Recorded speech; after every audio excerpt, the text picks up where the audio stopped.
Курал алып колдоруна кызмат кылган эр азамат жоокерлер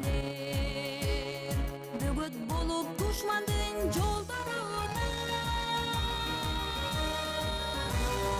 ар намустун эриклиги бийик кармап буну бийик мекен үчүн жан аябай эл алдында антын берип кетпесин деп жооп бийик чеп болосуң сен бийик күндөп түндөп ала толуу жеримди кайтарасың тилек кылып элимди сакчы жоокер манасымдын урпагы бийик койгун эл жердеги сезимге ар намустун эриклиги бийик кармап буну бийик мекен үчүн жан аябай эл алдында антын берип кетпесин деп жооп бийик чеп болосуң сен бийик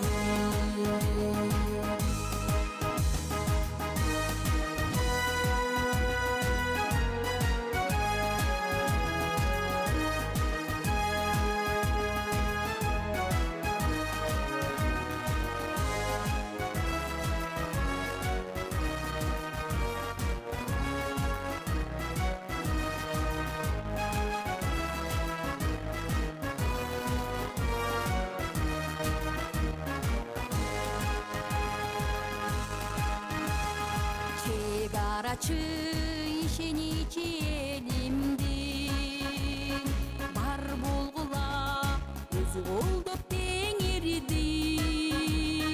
чептин дагы күчтүү болуп сен турсаң сырттан тийчү жоосу болбойт элимге ар намустун эриклиги бийик кармап буну бийик мекен үчүн жан аябай эл алдында антын берип кетпесин деп жооп бийик чеп болосуң сен бийик чек ара сакчылары силерге каала бийгиле силерге каалай бийгиле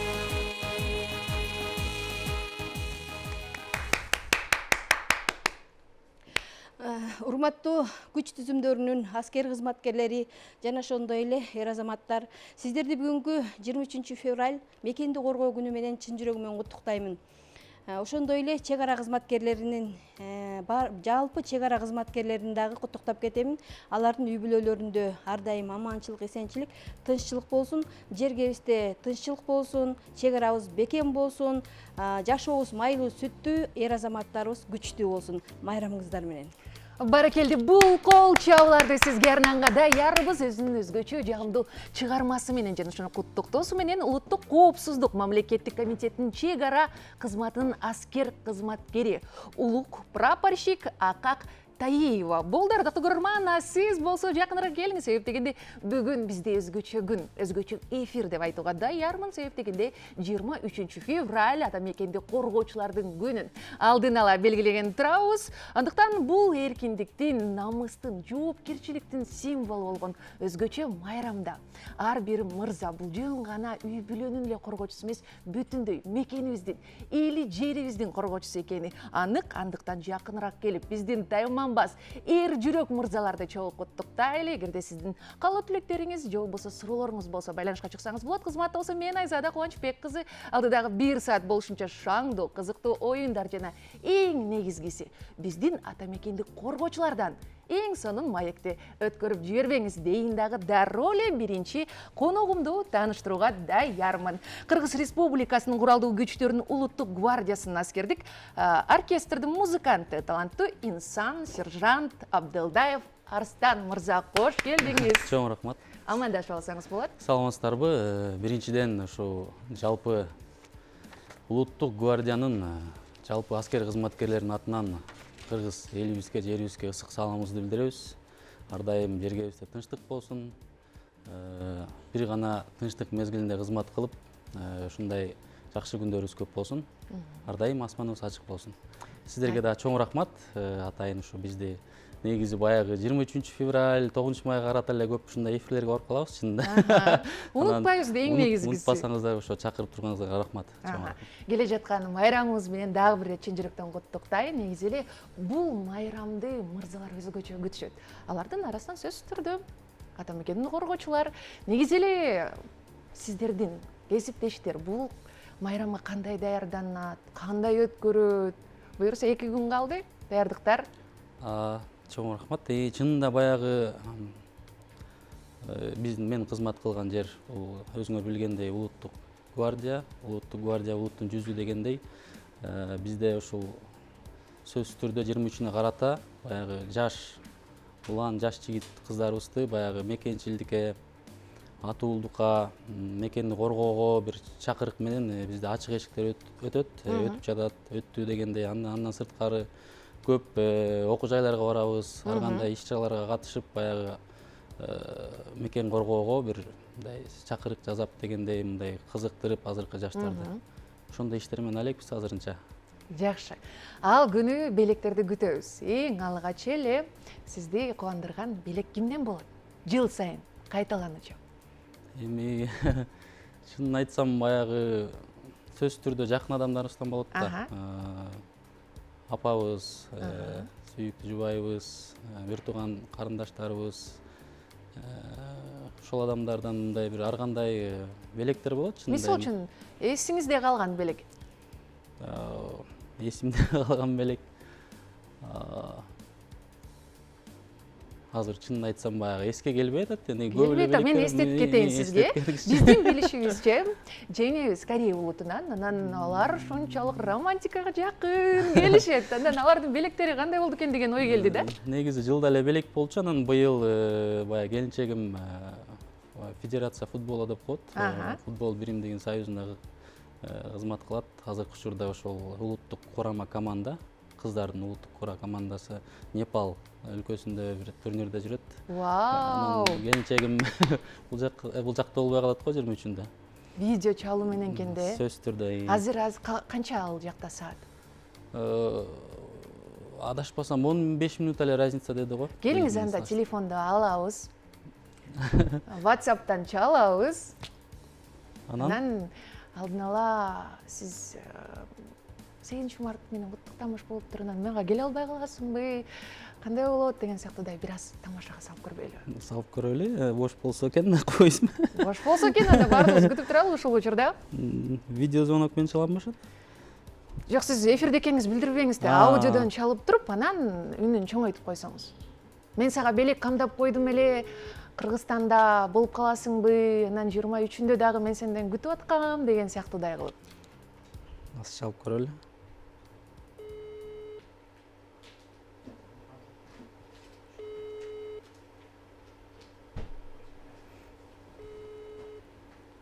Видео звонок менен эмес болчу да? Видео менен чалып турдум да. Сиз каякта экениңизди билбей эле койсун деп аткам да. Все.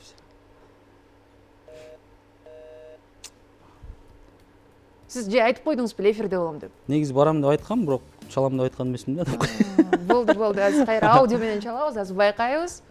Жеңебиз орусча сүйлөйт да эми. Эчтеке болбойбу? Көрөрмандар, сиздер деле түшүнөсүздөр, Привет, Тоня. Алло. Привет. Алло. Алло, как ты? Алло. Что делаешь? Алло. Маме хотела настроить ТВ. Что, занято, да? Ты когда собираешься приехать?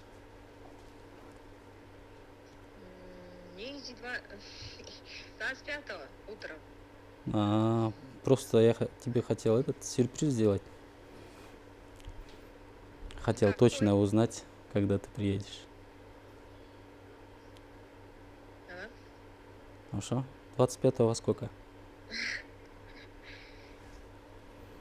Точно не знаю, пока точно не сказали, что билет не знаю, не купили билет, поменяли или нет. Так, 25-го. Ну, не вроде бы, 24-го вылет вечером. А что, 23-го не здесь будешь, да? Подарка будет для меня?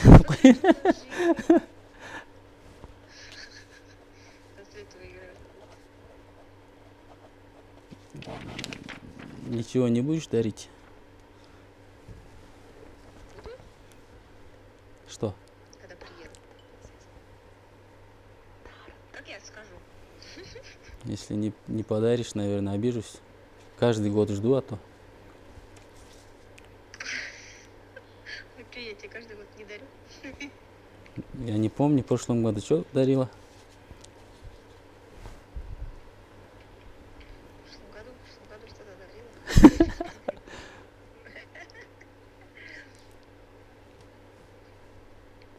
Ладно, тогда Мне надо потом что-то подожди. еще позвоню. Все, мен саған тарындым анда. Не обижайся. Ладно, пока. Давай. Бир ирет жубайыңызга таарынып белекти сурамжылап алдыгы, сурап алдыгы. Негизи жашоодо деле ушундай экөөңүздөрдүн жалооңуздар? Ушундай эле, кандай экен деп койсоң. Өлө уккум келет деп болушунча акырынга кое алдыңыз окшойт, Жок, Элиз көрөрмандар көрдү, эмне ала турган болдуңуз ошондо? Билбейм, чынында баягы мен үчүн жанымда жүрүү эле чоң белек чынында. Эми кандай болсо деле ыраазы болом. Негизи эле көп баардык эле инсанга аскер кызматкерлеринин жубайлары дагы аябай кыйын деген сөз айтылат го. Себеп дегенде оңой эмес аскер кызматкерлеринин жумушу. Ал жагы бар, баягы бир аскер кызматкери болгондон кийин биз баягы 24 саат кызматтабыз да. Ар кандай кечпи, түнбү, майрамбы чакырып калышы мүмкүн. Ошондо кичине кыйыныраак болот. Үй бүлө болгондон кийин бир тууган бар, жамандык, жакшылык, ар кандай баягы пландар түзүп коебуз. Ошондой учурларда бара албай калган күндөр болуп калат. Жалгыз эле бара беремби деп капа болгон күндөр болот. Анан Түшүнүктүү эле бирок түшүнүктүү эле, Кудайга шүгүр. Жакшы эле ыраазымын. махабат баяныңыздар жөнүндө да сурап койгум келип атат. Кантип табышып калдыңыздар? Экөөбүз Кыска-нуска. негизи Россиядан таанышканбыз. Аха. Мен Россияда 1-2 жыл ошол жакта иштеп, жүрүп, таанышып, анан бул жакка келе бергенбиз. Сонун экен. Сүйүүңүздөр төбөлүктүү болсун. Чоң Ар рахмат. дайым ушундай түшүнүү менен мамилеңиздер улана берсин. Эми кайрадан майрамдык тематикага кайрыла турган болсок, негизи бул жаатта оркестрде иштеп жүргөнүңүздө, аскерге кызматкер болгонуңузга быйыл ушунда канча жыл толуп атат? Негизи 2009-жылы солдат болуп кызматка келгем, жокер болуп. Ошондон бери билинбей эле ортодон бирок Россияда жүрүп калдым 2-3 жыл. Ошолорду алып салганда бир 12 жыл толук кызматтамын. 12 жыл болду. 12 жыл аралыгында менимче аябай эле көп окуялар коштолсо керек. Бир эсиңизде калган, көрүп аткан көрөрмандарга да ушундай бир эргө тартуулаган же болбосо кимдир бирөө үчүн чакырык боло тургандай учурлар барбы? Андай учурлар кайсын айтсам? Негизи эле аскер бөлүктөрдө негизи эле аскер адамдарына көп кызыктуу окуялар болот. Өзүм жөнүндө айта кетсем,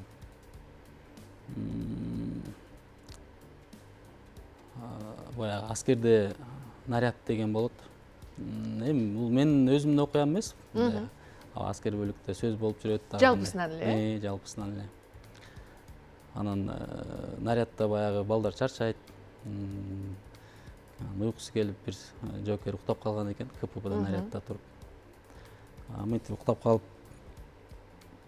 жанында китеп коюп коюптур да.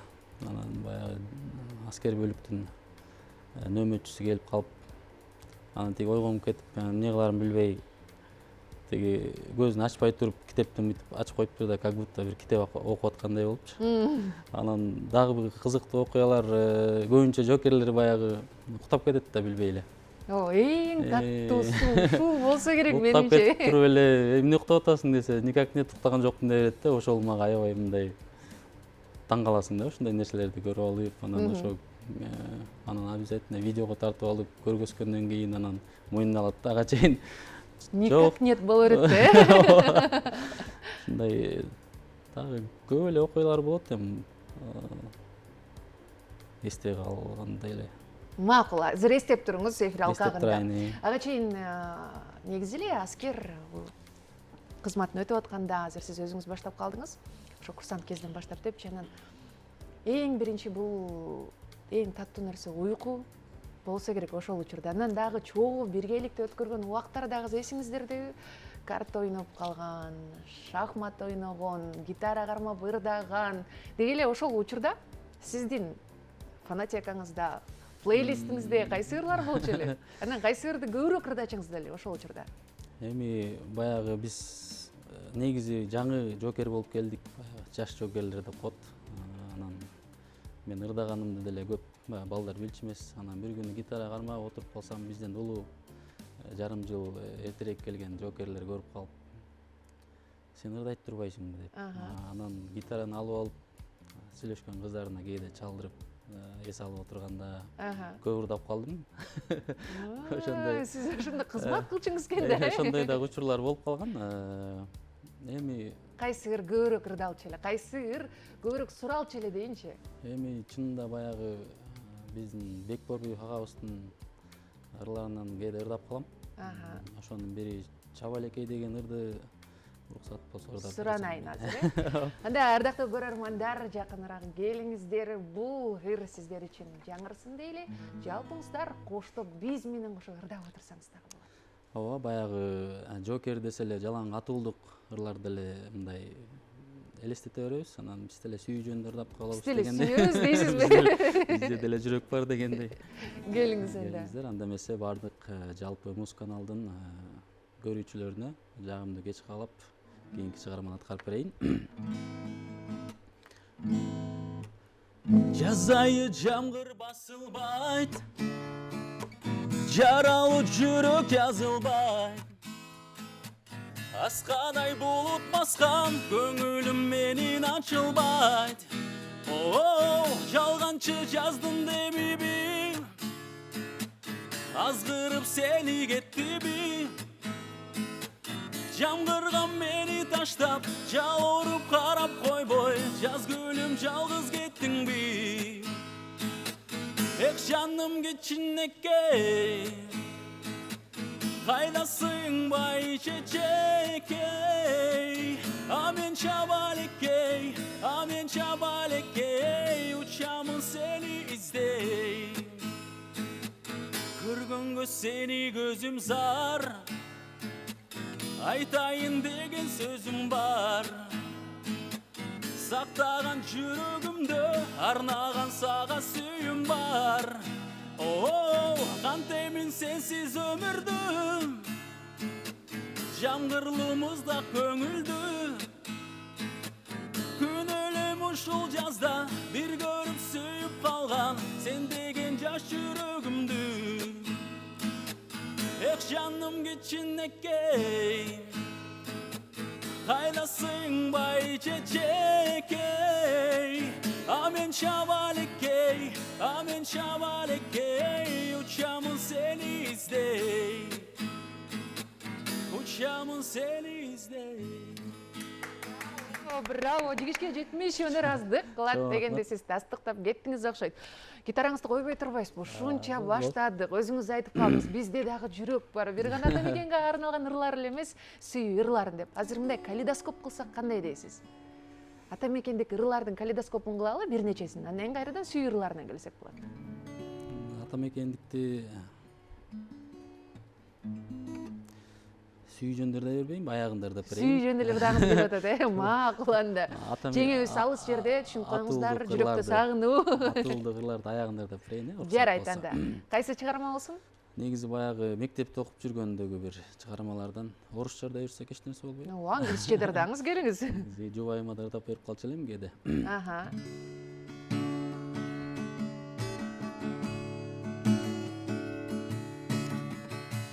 Твои карие глаза, твои сладкие уста, только ты мой ангел, ты моя мечта.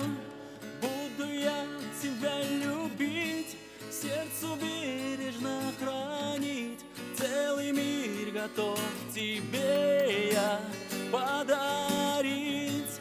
Это небо для тебя, эти звезды для тебя, это солнце светит только для тебя. Ты моя любимая, ты моя хорошая, ты моя девчонка, девочка моя.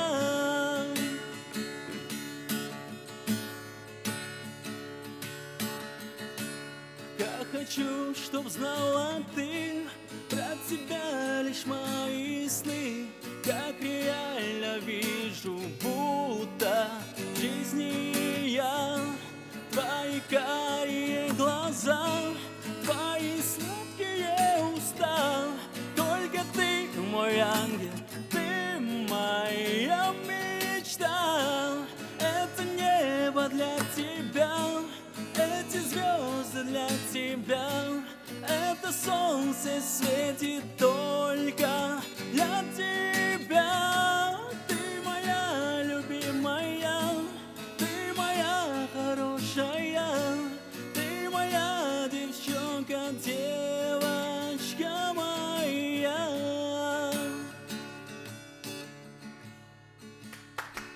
Браво, браво, романтика экенсиз. Жок. Чындыгында мыкты чыгарма болду. Сиз дагы биз менен кошулуп ырдабасаңыз керек. Ардактуу көрөрман, эске салып өтөйүн, эгерде сиздин дагы айта турган сөздөрүңүз, балким каалоо тилек же болбосо сурооңуз болсо түз байланышка чыксаңыз болот. Биз сизди кабыл алып, бүтүндөй кыргыз элине үнүңүздү жаңыртууга даярбыз.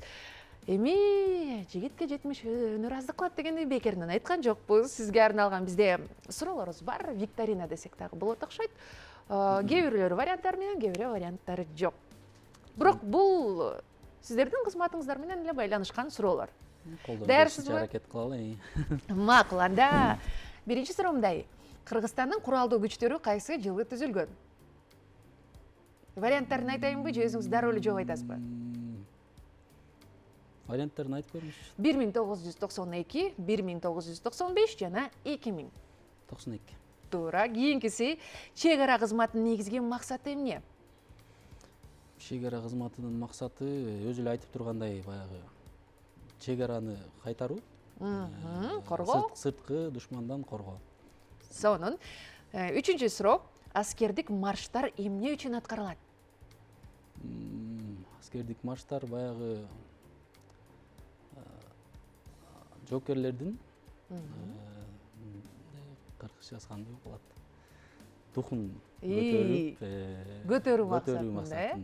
Сонун. Аскерде дембил деген сөз эмнени түшүндүрөт?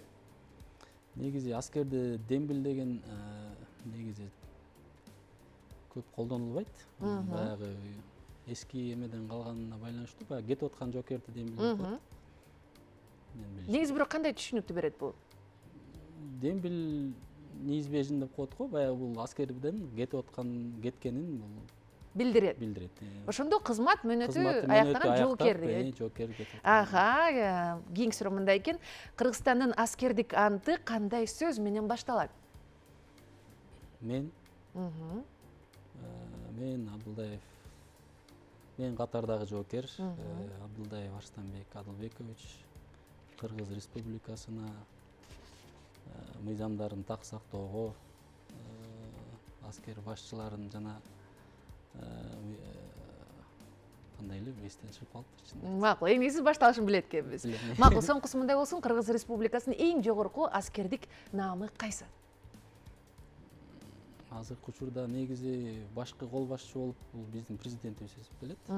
Андан кийинкиси? звание именно. Ооба, да? ооба. Генерал армия беле. Наамдардын эле эң Генерал? жок, туура айтасыз. Рахмат айталы, Генералдын кыска, түрлөрү бар да, ошого кыска ойлонуп калып атам. викторинабыз ушул болду. Эми сизге азыр эркин микрофон сунууга даярмын. Андан соң сахнанын төрүнө ойногон өтөбүз сиз экөөбүз. Анан келиңиз, жүрөктөгү жакшы сөздөрдү, жалпы бизди көрүп жаткан ата мекенди коргоочуларды чын жүрөктөн куттуктап алсаңыз болот. Чоң рахмат. Биринчиден ушул жалпы сиздердин жааматыңыздарга чоң рахмат, бизди чакырганыңыздарга. Анан жалпы эле ушул мекен коргоочуларды майрам менен чын жүрөктөн куттуктайбыз. Кызматыбыз жалаң гана тынчтык мезгилинде болсун. Ар дайым ок атуулар бир гана ок атуу талаасында болсун деп коюшат негизи. Тынчтык болсун эң негизгиси. Дүйнөдө көрүп тургандай, өзүңүздөр көрүп тургандай көп түшүнбөстүктөр, согуштар көп болуп атат. Тынчтык болуп, кыргыз элибизде, жерибизде, деги эле дүйнөдө тынчтык болуп, бактылуу бир түбөлүктүү өмүр сүрөлү. Кыргызстаныбыз өнүгө берсин. Кудайга шүгүр. Азыр бардык жагынан мындай жумуштар жүрүп атат, аракеттер болуп атат. Ошого бир гана бийликке же башкы кол башчыбыздын көзүн карап отура бербей, ар бирөөбүз бир кичине болсо дагы кыргызга бир пайдабыз тие тургандай болуп жүрө берели. Ар дайым кыргыз элибизде, жерибизде тынчтык болсун. Жалпы мекен коргоочулар майрамыңыздар менен.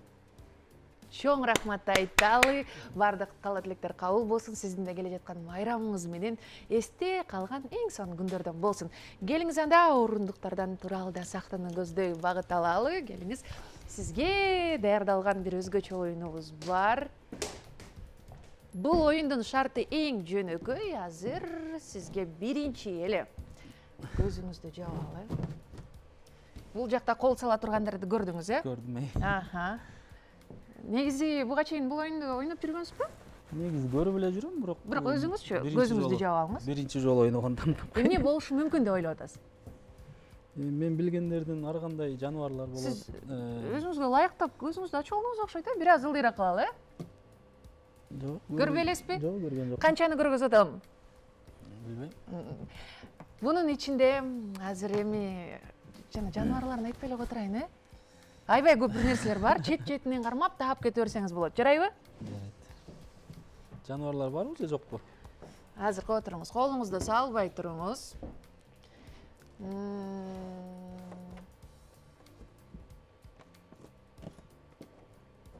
Баштадык. Колуңузду салып орто жерине. Ылдыйраак кылыңыз. Иштейби, иштебейби деп. Эми байкап көрүңүз да. Эмне? Билбейм, бул эмне болушу мүмкүн? Эмне деп ойлоп атасыз? Эмнеге окшоштуруп атасыз? Автоматтын октору го? Жасалма жыгачтан. Бул эмне деп аталат эле? Магазин? Аха. Толгон, э? Макул, топтуңуз баракелди биринчисин дароо эле. Эми кийинкисин байкап көрөлүчү. Колуңузду кайрадан эле сала берсеңиз болот.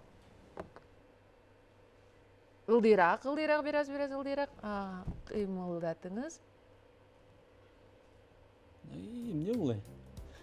Жана мен айтып аткан жаныбарларга кезек келбеди. Жаныбар эмес экен, э? Жаныбар эмес экенби? Кыймылдап айткочу. Эмне экен? Балким өлгөн жаныбар балким. Оюнчук го. Кандай оюнчук болушу мүмкүн? Резиновый оюнчуктар бар го. Эмне болушу мүмкүн? Эмнеге окшошуп атат?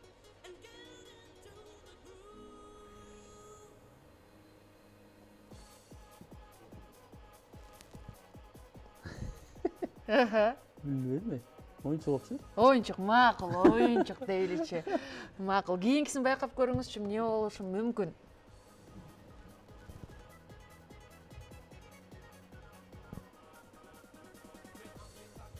Кармадыңыз. Эмнеге окшошуп атат? Пластилин. Жок. Жакшылап кармап көрүңүз. Оюнчук го тоже. Эмнеден бул? Билбейм. Оюнчук болсо бул кандай оюнчук? Неден жасалган оюнчук? Кулактары да бар окшойт. Ой, кулагы. Ага. Лило жана Стич деген мультфильмди көргөн белеңиз? Жок, бирок ошондой сыяктуу экен. Ошондо бул Мультфильмдеги бир макул. Мультфильм каарманы бул Стич, Лилонун Стич экен. Кийинкисин байкап көрөлүчү. Ылдыйраак, ылдыйраак. Ылдыйраак. ылдыраган эле билдирселерди берет. Ушуну эми таба албайсызго дейм. Бул эмне я? Эмне экен? Эмнеге окшошуп атат?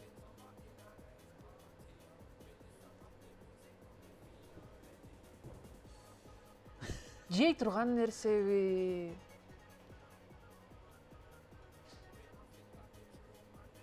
Бул азык десек дагы болот? Эме да. Эмне деп койчу эле? Эмне деп койчу эле? Баламды жебе деп постоянно айтам да, ошо. Ошо Утпаш керек. Кээде жей деп эле айта бербейсизби? Мен бир жолу. Ушул зыян атпайбы? Зыянбы?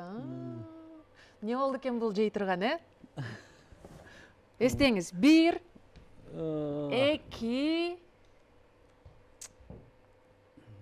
Ушундай да болобу, Ар дайым эле колдонуп жүргөн эле бир нерсе. Ошо ар дайым колдонуп жүргөн. Арстан мырза муну билет, баласына дагы жебе деп айтып турат экен. Азыр болсо эми таба келиңиз. Эмне ошондо бул? Бул негизи азыкпы? Кандай ойлойсуз? Жей турган нерсеби? Негизи ошого окшошуп атат. Ошого окшошуп атат, Таптыңызбы? Таптым, бирок атын унутуп атам. Айтып көрүңүзчү, бул мындай деп, же мындан жасалган деп. Ушундай да болобу, Макул, эртең эстеп туруп бизге чалып айтып коюңуз, Айтып коюнчу. Макул, кийинкисин байкайлы. Сизге бул эмне экенин айтпай кое турайын, себеп дегенде андан көзүңүздү ачкандан кийин эмне экенин көрөсүз. Эми соңкусу калды. Соңкусу калды. Азыр Арстан мырза муну тапса керек деген эле ойдомун, бирок колуңузду салып бериңиз. Ылдыйраак, ылдыйраак.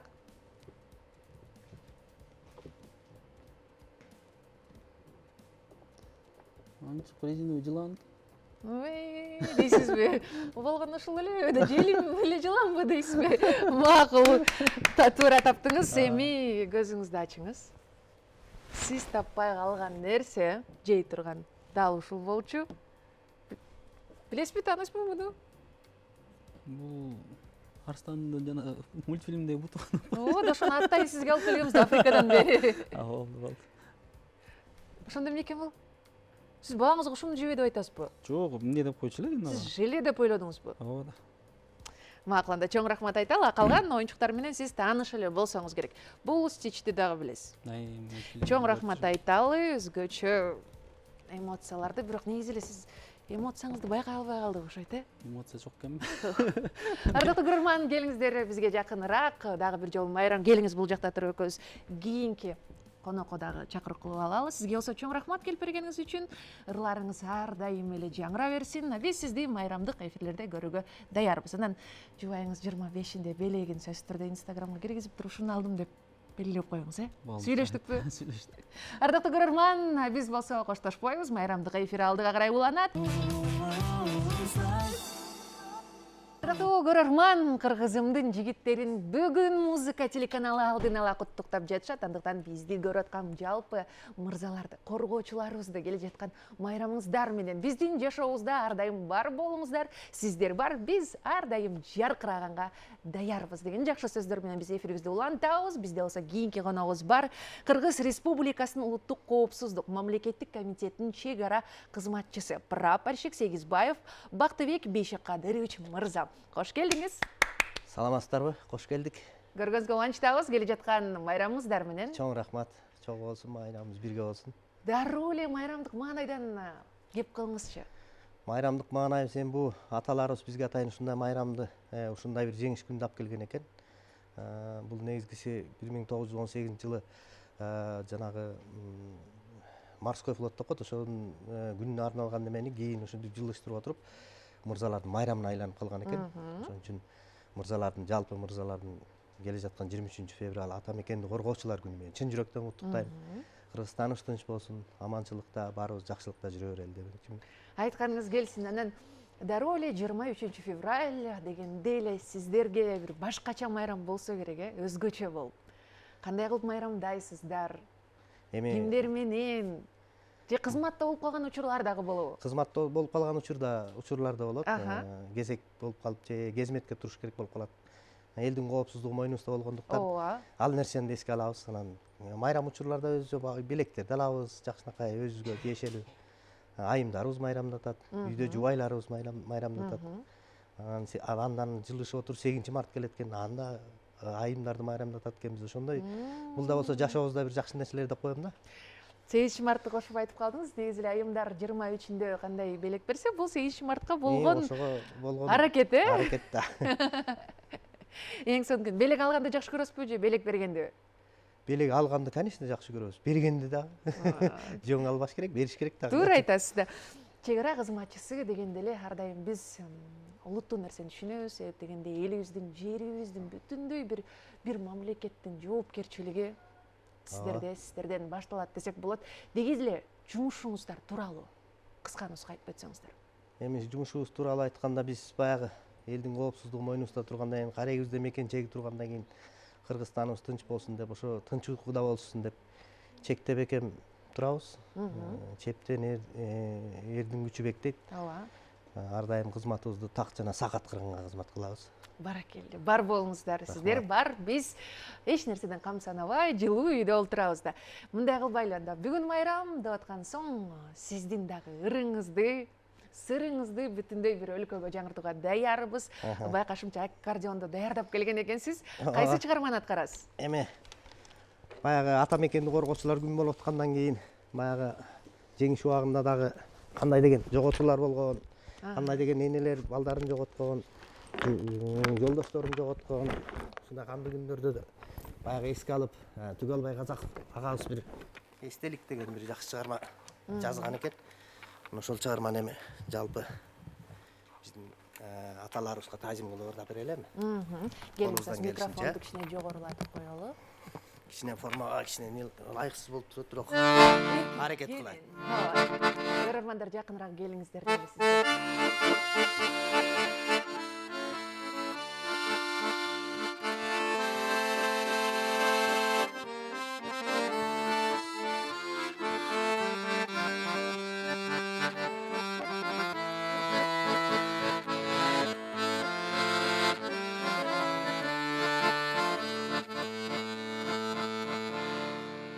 Аттанган туулган жер үчүн, аттанган кутман эл үчүн, гүл коюп эскер ыйламан, ул улуңар жоокер эл үчүн, эстелик жанына келип, энелер ыйлабагыла, улуңар жоокер эл үчүн, сезимди кыйнабагыла.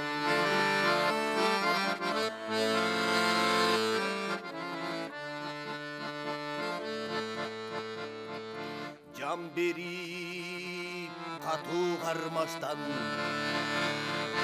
кайткан жок кайра батыштан, эстелик болду эмалар, түбөлүк оттой жанышкан, эстелик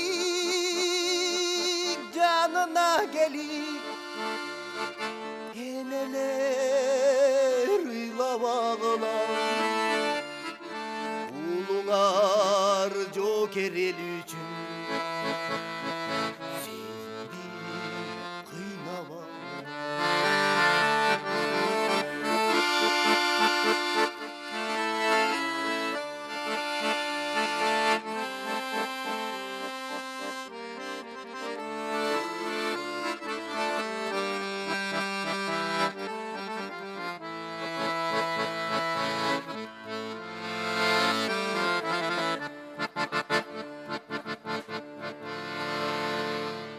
сошоп таңды атарда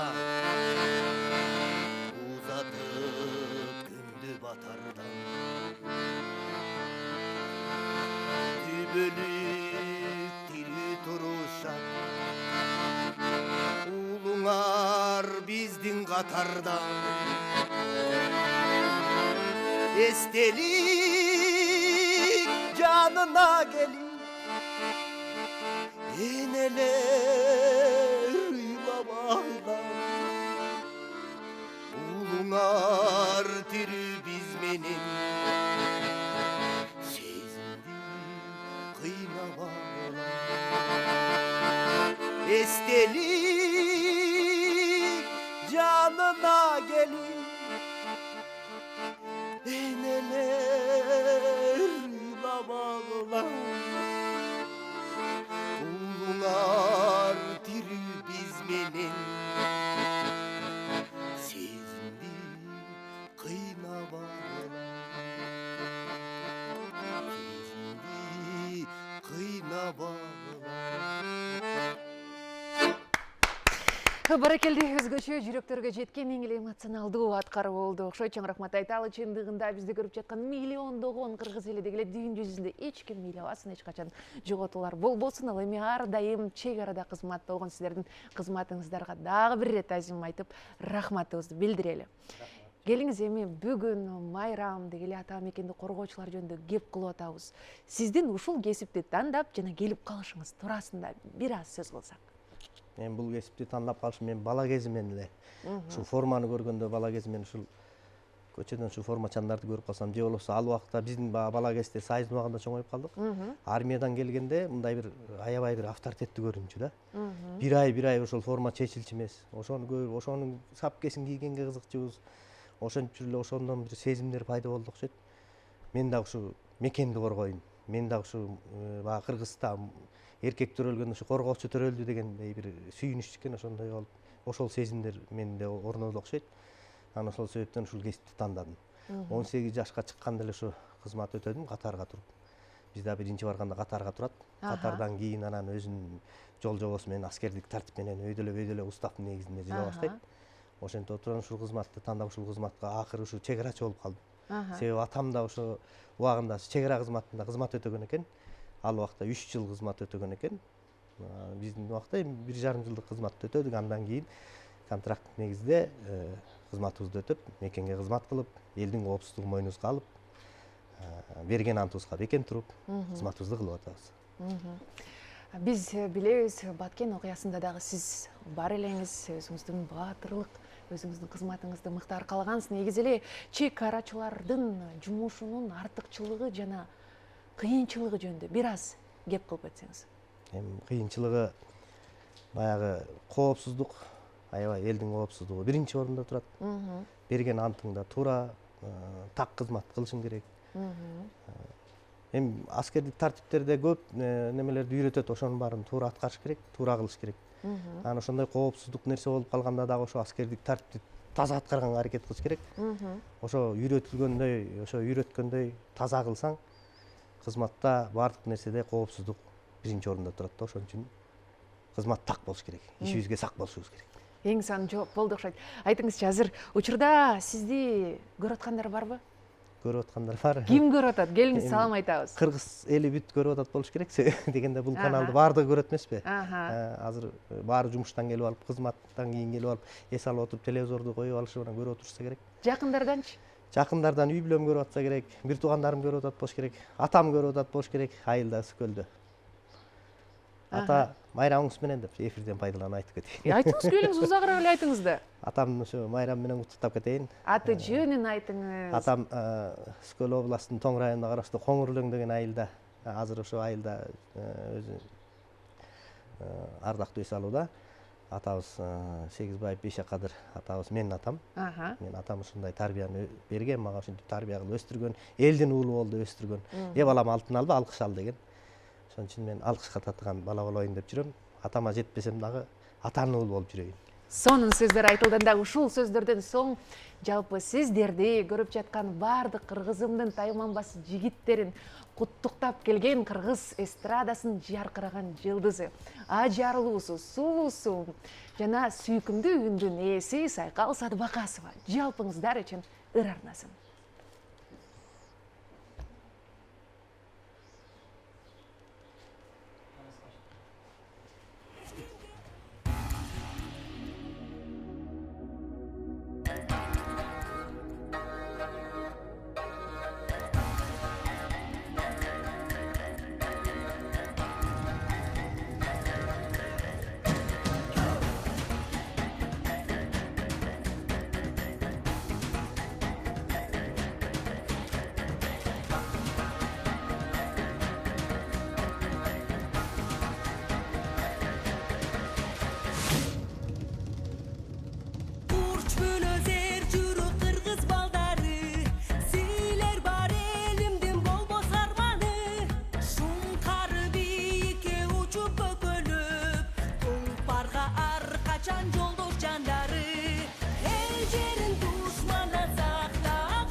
Браво, чоң рахмат айталы өзгөчө куттуктоо үчүн. Келиңиз, сиздин Чоң рахмат, урматтуу сөзүңүздү биздин тыңдайлы. чыгаан эр азаматтарыбыз, майрамыңыздар менен чын жүрөгүмдөн куттуктаймын. Бар болуңуздар, ар дайым Кыргызстаныбызды коргоп жүрө бериңиздер. Урматым менен мен Сайкал Садыбакасова. Сайкал Садыбакасовага өзгөчө куттуктоо үчүн чоң рахмат айталы. Сизди көргөнүзгө кубанычтабыз. Сизге жактыбы? Жакты, сонун. Жакшы чыгарма экен. Жакшы чыгарма. Таңазалуу, мырзаларды таңазалаган жакшы.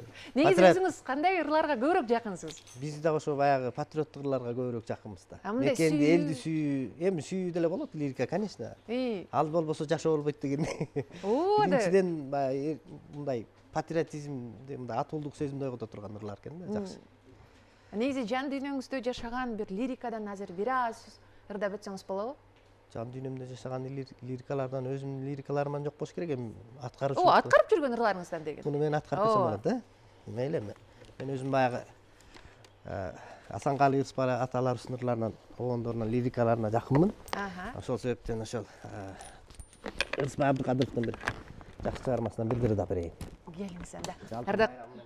Ардактуу көрөрмандар, жакыныраак болуңуздар дейли, себеп дегенде бүгүнкү майрамда биз мырзаларды ыр менен дагы күлкү менен айтар сүйүндүргө даярбыз. Андыктан эгерде сиз де балким куттуктайт турчу же болбосо суроо бере турган болсоңуз, бизге байланышка чыксаңыз болот. Биргеликте түз эфирден жаңыртууга даярбыз. Ал эми буга чейин ырдалган чыгарманын бардыгы, айтылган жакшы сөздөрдүн бардыгы биздин кыргызымдын жигиттери үчүн арналат. Азыркы кийинки чыгарма дагы сиздер үчүн жаңырсын дейли. Азыр бизге микрофон алып келсин дагы, анан сиздин өзгөчө ырыңызга дагы кезек берели деп турабыз. Мынакей анда ырды жаңыртууга дагы учур келди окшойт. Баштайлы анда.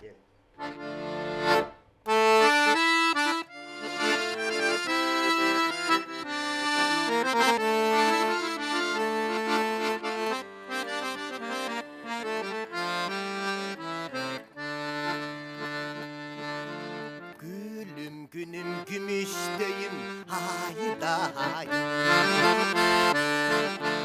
Aldanım dip aytkımı gelip arday. Bir ol sende bir başkaca cırgal var. Bildim ağa benim zattım kanalar.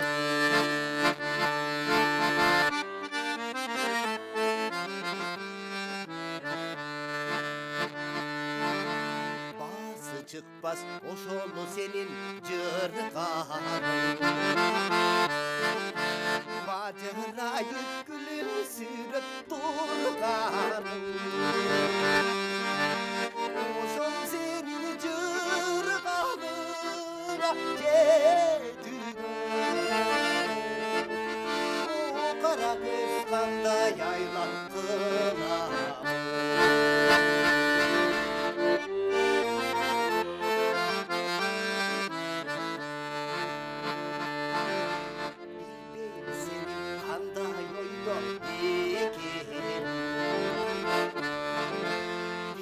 Seni yakınımday sizin. Deli geceler size erkele. Üzüm çele cırgam cırgın gezi. Deli geceler size erkele.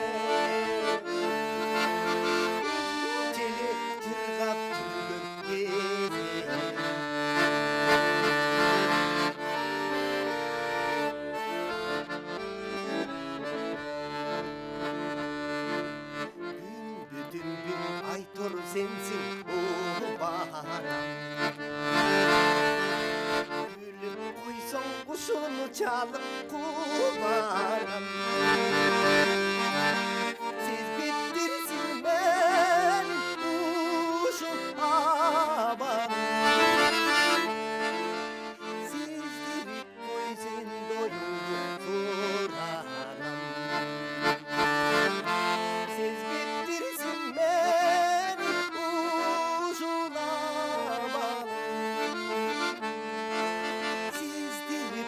sen doyundu sonra. O kara göz kanda yaylattılar mı?